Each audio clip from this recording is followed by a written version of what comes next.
Кодулоону мен жашоомдогу тажрыйбамдан бөлүшкүм келет. Менин дарегиме көбүнчө кибер кодулоо колдонулат. Кибербуллинг.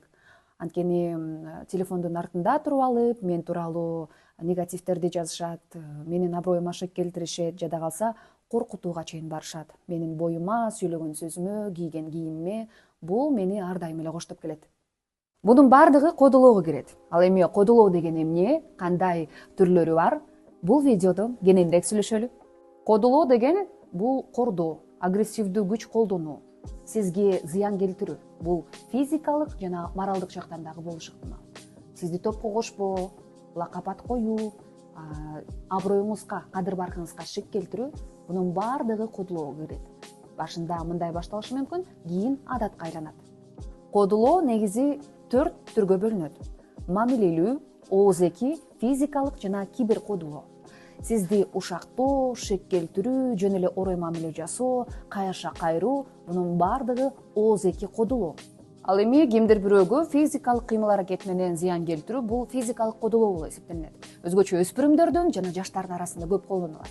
Бир социалдык топко кошпой коюу, өзгөчөлүктөрүн баса белгилөө, аларды бөлүү бул физикалык тараптан колдонулган кодулоо болуп саналат.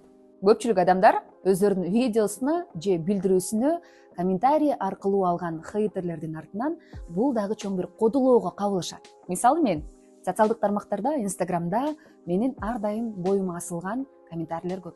Боюң кичинекей, сен боюң кодоосуң, сен код элексиң, сен тигиндейсиң деген сөздөрдүн баардыгы комментарийде айтылып келет. Бул кибер кодулоо. Гаджеттин артында туруп алып эле өзүнчө баатыр боло беришет. Ал эми кибер кодулоо азыркы учурда көп колдонулат. Социалдык тармакта баардыгыбыз отурабыз, телефондо, гаджеттин артында, онлайн сиздин кадыр баркыңызга шек келтиргендер кибер кодулоого кирет. Достор, бул менен мен эмнени айткым келди? Кастык тилин колдонбостон бири-бирибизге сын пикирди айтканды дагы үйрөнөлү.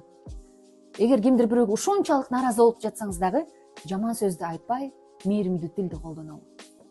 Кастык тилин эмес, мээрим тилин колдонуп, ар бирибиз бири-бирибиздин көңүлүбүздү оорутканга убакыт болбосун. Бул колубуздан келет го. Жөп жөнөкөй эле мисал.